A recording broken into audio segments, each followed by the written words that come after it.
taste of Spain. Today, we are talking about paella. Paella is a fantastic dish. It comes straight from Spain. It's more than just a meal, it's a tradition, a beautiful Spanish heart on a dish. Paella started in Valencia. That's on the east coast of Spain.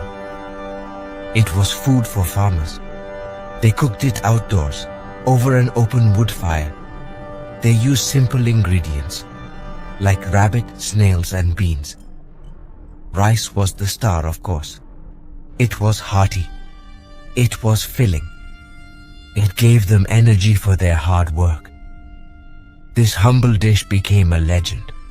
Don't you dare think paella is just any old rice dish. It is not. It is special. Each grain of rice soaks up flavor. From the stock, from the saffron, from the sofrito we'll talk about. It's a symphony in your mouth. It's rustic. It's elegant. All at the same time. It's a dish that demands respect and a bit of love when you cook it. So, why should you learn to make paella? Because it's proper cooking. It's about technique. It's about fresh ingredients. So, are you ready? Let's get started on this journey. First things first, the pan. You need a proper paella pan. This is not a suggestion, it is a rule.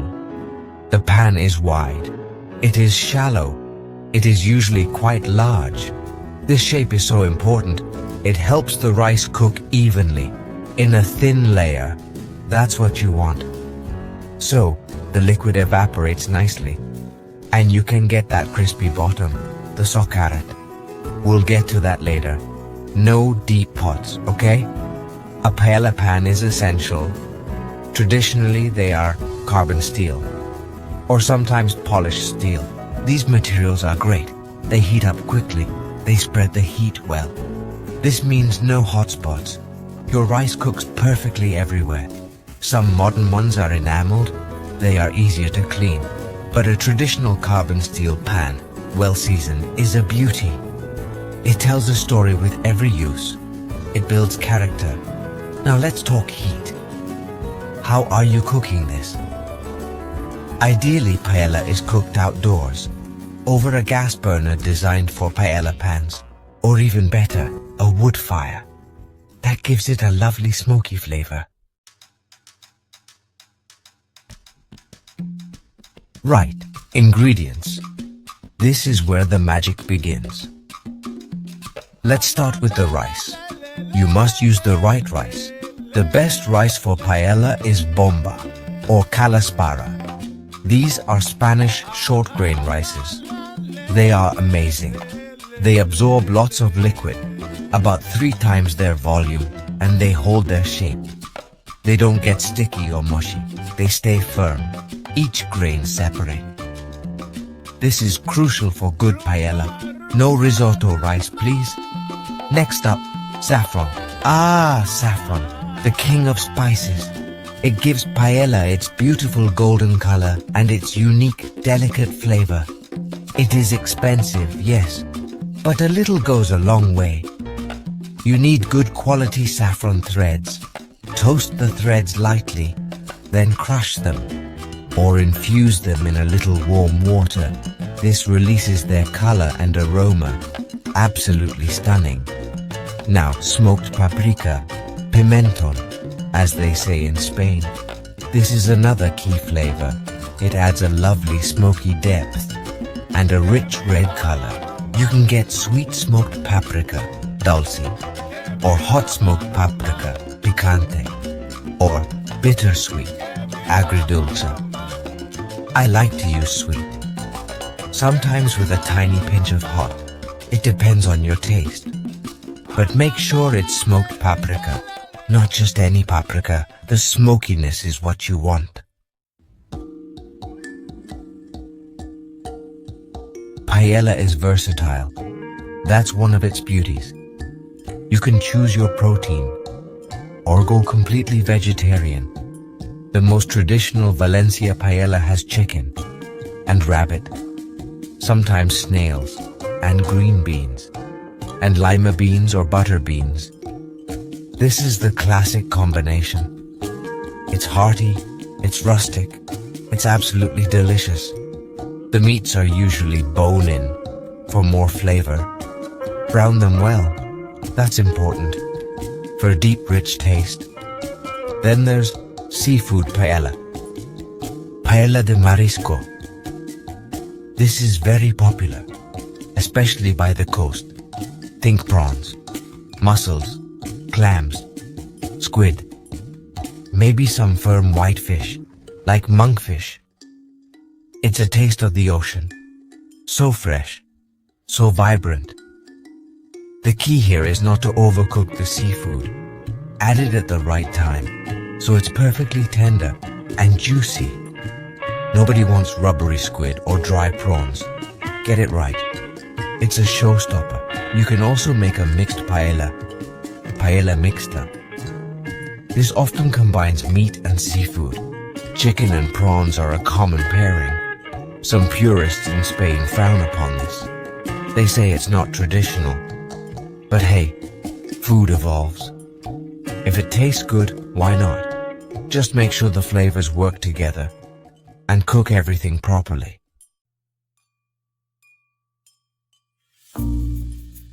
Section 5. Building big flavors, the sofrito, your secret weapon. Now let's talk about the sofrito. This is the flavor base of your paella. It is so important.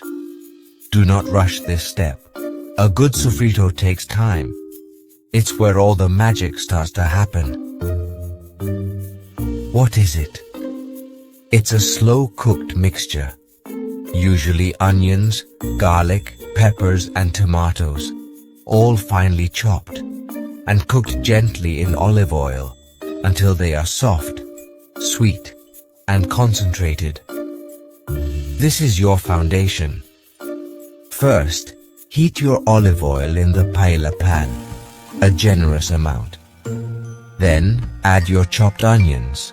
Cook them slowly until they are translucent and sweet. Don't let them burn. Low and slow is the key. Then add your garlic, chopped or minced. Cook for another minute until fragrant. Be careful not to burn the garlic.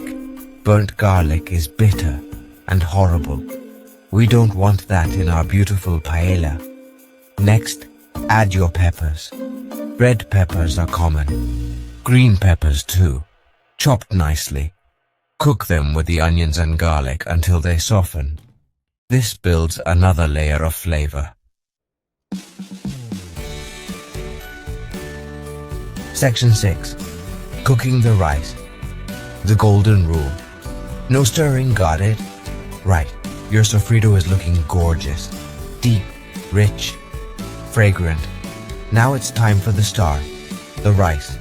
Add your bomba rice to the pan, directly into that beautiful sofrito. Stir it gently for a minute or two. Coat all the grains of rice with the sofrito and the oil. This is called nacrar in Spanish. It helps to toast the rice slightly, and it seals the grains, so they absorb the stock better and cook more evenly. Don't skip this step. Now for the liquid. This is usually hot stock. Chicken stock for meat paella, fish stock for seafood paella, vegetable stock for vegetarian paella. The ratio of rice to stock is crucial. For bomba rice, it's usually about 1 part rice to 2.5 or 3 parts stock. Check the instructions for your specific rice.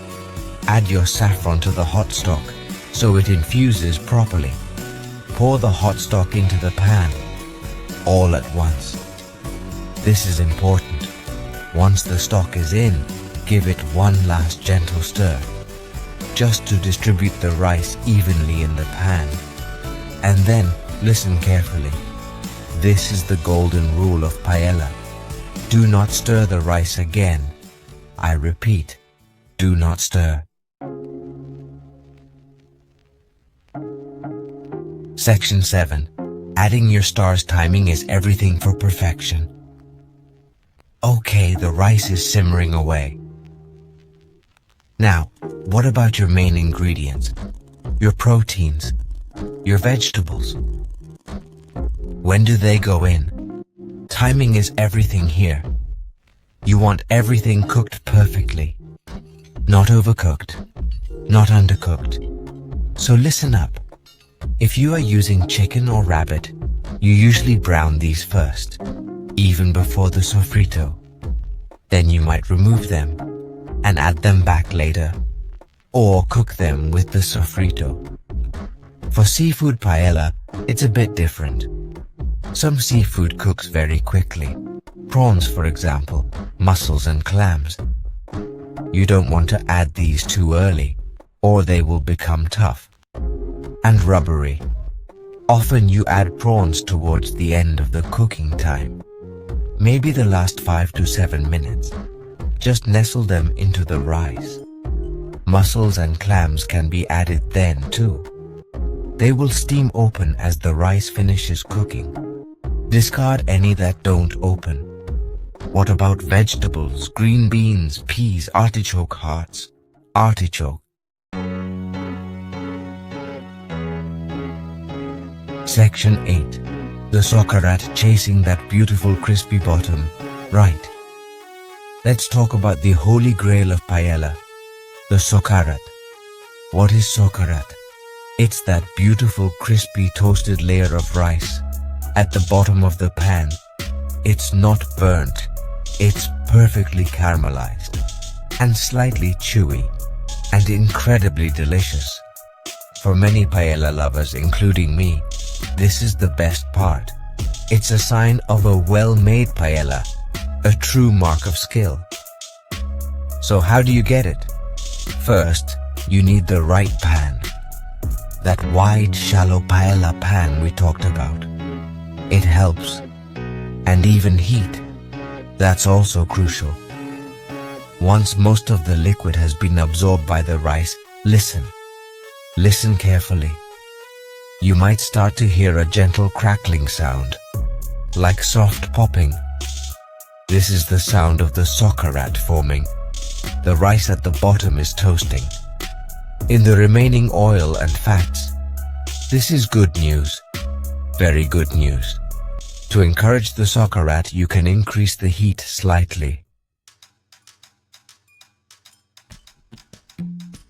Section 9. Paella, your way.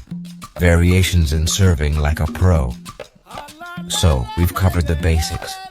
But paella is a wonderfully diverse dish. There are many regional variations across Spain, each with its own character. We mentioned paella valenciana, with chicken, rabbit and beans, and paella de marisco, the seafood one. There's also paella negra, which is made with squid ink. This gives the rice a dramatic black color and a unique, rich sea flavor. It's stunning to look at and delicious. Then you have paellas from inland areas. They might use pork ribs or sausages like chorizo or morcilla. Some people say chorizo doesn't belong in paella, especially traditionalists from Valencia. But food is personal. If you like it, go for it. Just know it's not the classic style. There are also fideuas, which are similar to paella, but made with short, thin noodles instead of rice. Also cooked in a paella pan. Also absolutely fantastic. When it's time to serve, bring the whole pan to the table. Paella is a dish for sharing. It's a centerpiece. Let everyone admire your work. Provide lemon wedges. A squeeze of fresh lemon juice brightens up the flavors, especially with seafood paella. Some people like a dollop of aioli, that garlic mayonnaise.